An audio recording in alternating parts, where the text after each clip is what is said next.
Hi, this is Amelia and Elizabeth, and we are here with Markus from Helloween. Thank you for having this interview with us today. We really appreciate it. Hello, this is my pleasure. Awesome. So how's everything been going for you? Well, everything went quite well. We did the record. We've been through all the arrangements. We did the mixing, the mastering, and as everybody knows, we have to go through very, very crazy times now.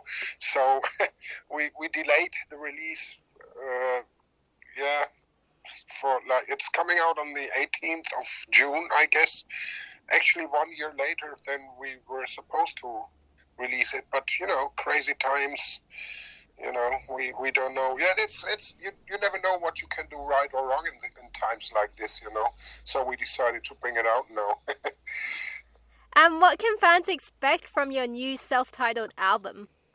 I see it as with the new old guys coming in, singing and playing guitar and composing and arranging, but still having the two old new guys in the band. That was the idea of extending the whole thing, not just doing a reunion, just like everybody is doing it. 2 people out, 2 people in. We kind of had the idea to just make a big circus, and I think it's a very interesting thing having 2 or even 3 singers on that album. And well, I can only remember listening to the very first mix, because I was not there, being involved into the decision who's gonna sing what song or what songs they're sharing and all that. For me it was the first time listening, a very, very big surprise, and it was great. It was a great experience, and I think the people will have the same feeling about it, wondering who's singing what song and what song's going to be shared, vocal-wise and stuff like this. It's really interesting, and I still find new bits and pieces and parts listening to it, And your opening track, Out for the Glory, is really powerful, and it really sets the tone for the record as well. Yeah. We thought we were going to make an album. I mean, it sounds like there's a lot of stuff that makes Helloween, that some very, very important trademark of Helloween are really, really in there from the beginning, like the beginning of Helloween, and also from the past of Helloween till today, and even for the future, because we had so many ideas. So we can still look ahead thinking, wow, we can do another record anytime, But I think it's a good presentation from the past. And also the present, and it's telling me there's also something in for the future, because it's great ideas, and it represents Helloween in their best way, Yeah, and we also got to see you at Rockfest Barcelona in 2018, and I actually photographed you. That was an awesome show. Yeah, it's great. I mean, festivals are great. We're kind of missing that, of course. Now the summertime is beginning, and we have we kind of missed all those great, fun, wonderful European festivals. But what can you do, right? We can just wait till the situation gets better and gets more controllable, and then we're definitely out on the streets again, And you have an upcoming tour with Hammerfall next year, is that correct? Can you tell us about that? Yeah, that's cool. I think it's the music from Hammerfall and the music from Helloween fits very, very well together.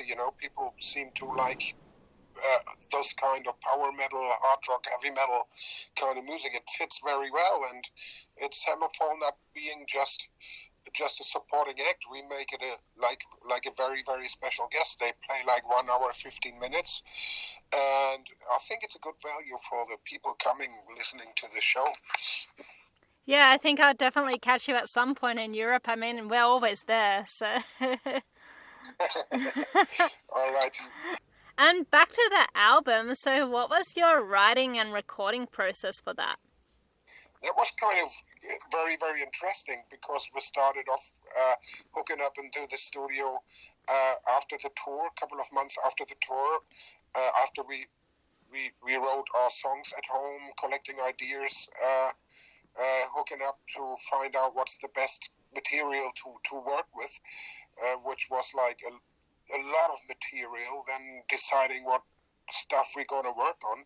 We took the month of 5 weeks in the studio to arrange songs and to decide what songs we are going to take, We had like the luxury problem of having too many songs at home.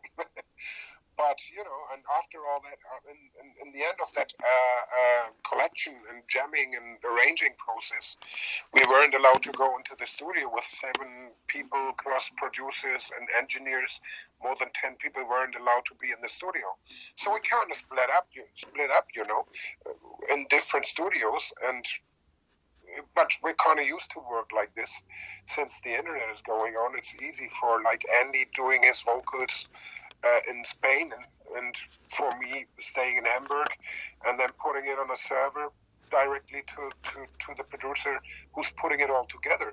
We kind of used to work like this, and it was kind of easy, and it was because we're having 2 more people in the band now. That does definitely mean there's 2 more people coming in throwing ideas at you, until your head is exploding, as if you wouldn't have enough ideas already. But it's another luxury problem that you have loads of ideas to try out. Wouldn't make things easier, really, but it's a real interesting process, The creativity coming at you while you're trying a song is amazing. And we needed like also people from the outside saying, all right, this is what the song is. We got hundreds of parts we could squeeze in, but this is what the song really needs, There had to be a selection of parts and bits and pieces that brings the song forward, It was not easy, but it was really, really interesting. And you used the original drum kit of Ingo in the studio for this album. What did this mean to you? Yeah, that meant a lot to us because we had Ingo, as you probably know, involved into the last tour with that video stuff we did on the walls, playing together with Danny, which was great, which was also a very, very, the most emotional part of that tour, if you ask me. And so we had the idea, how can we get a vibe of this, a little bit of this into the studio and for the next record. And then there was this guy offering us the very old drum kit Ingo used to play in Japan and on the European world tours and stuff like this. And it was amazing using that, seeing that old wooden drum kit in the studio. And also we used the same studio that we used for like the Masters of the Rings, Chameleon and albums, and a couple of more albums we did in this same studio with the same old analog machines. And that was like trying to capture the vibe of all this Ingo drum set, the same studio using the same old analog machines. So that way we were trying to save a little bit of that, vibration there, which I kind of like. Yeah, it was really good. Your new album cover incorporates a lot of other album covers, and it's really artistic and amazing. So can you tell us more about that? It's just like we had loads of stuff on the table, but this one just kind of stick out. When we saw it, it was just like, there's a keeper involved, you have the rings, you have the keys, there's a lot of Helloween stuff in there from the past. But this album really takes you into the future. That's what I really, really like on it, I love it. And it has this old-fashioned kind of painting style. I kind of like it a lot. Yeah, I really like it as well. It's amazing. It's so cool. Yeah, I already saw a guy having a tattoo with that cover. And how did you come up with the video for Skyfall, and what was it like working with Martin? I'm working with Martin. He did in the past. We did a lot of pictures and videos and photo shootings. We know this guy, and we like him a lot. We see him. It's just like he's one of the family members of Helloween, because we love to work with like people surrounding us, like the crew. There's crew members there in the family for years and years and years. And if possible, we like to take him on tour every time, you know. It's not always happening because they booked somewhere else, but we know those people for years and years and years, and it's fun working with the same people again and again, you know. Just like Charlie is a big part of the family too, the producer, and we just love working with people we know already. It's just like fun, and you know what to expect. And the concept was quite clear because the lyrics are this little guy crashing down to Earth with his UFO and directly into the Area 51, and they keep in for testings and stuff like this. And our hero Andy gets him out of this whole mess, trying to help him, trying to get him home. I think it's well done, you know. It took a lot of time to get this together for Martin, and I think it's a great video coming out of it. And you also brought out a Skyfall single edit and a Skyfall exclusive alternative vocal mixes. So what inspired you to bring it out? And they're actually not on the album, are they? Yeah, there's a long version on the album, of course, but then we have two shorter versions, because if you took the very long version for the video, it would not be ready yet to go yet, because it's all like that computerized stuff, and it takes a lot of time also. And yeah, well, it's just been there, you know. The lyrics tells it all, and the story is that little guy. You can make a hell of a video, a little story to it, and it's also like an epic song. Maybe, who knows, maybe there's a second part coming out of it. Because the song itself inspires, it's so inspiring with all that epic parts and all that stuff that's in there, you know. And now we'll ask you our signature question. So if you could have any band perform one of your songs, which band would it be, which song would it be, and would it be in your style or their style? I don't know, maybe Iron Maiden covering a Helloween song. That would be cool. Yeah, that would be something. I would be maybe fitting as well, but of course they would like drive it up to what Iron Maiden would sound like, with the galloping and with the bass stuff and all that stuff, you know, would be very interesting. to hear Bruce trying to copy 3 singers at the same time. but I guess he would be able to do so. If they do it, let us know. We pay them to do that, and then they probably get even more famous with a song from Helloween. And then you guys will get royalties for them singing it. Yeah, so we don't have to go out on tour anymore. They do it for us then. Okay, so that's a challenge to Iron Maiden, right? To do one of your songs. Yeah, so we can stay at home being very lazy. They are already real big, the biggest metal band in the world. And if they go out with a song from us, then we don't have to go, you know? It's that simple. And what's your favorite memory watching a different band perform live? Can you tell us a story? A story? I quite can remember my very, very first rock show. That was the Scorpions, when there was, you know, a band called Viva. Yeah. It's the sister of the Schenker brothers. They had a band called Viva. They were supporting the Scorpions back in 80s, very, very early 81, 80s, 2 or 80, 1980 something. That was like a very, very big expression.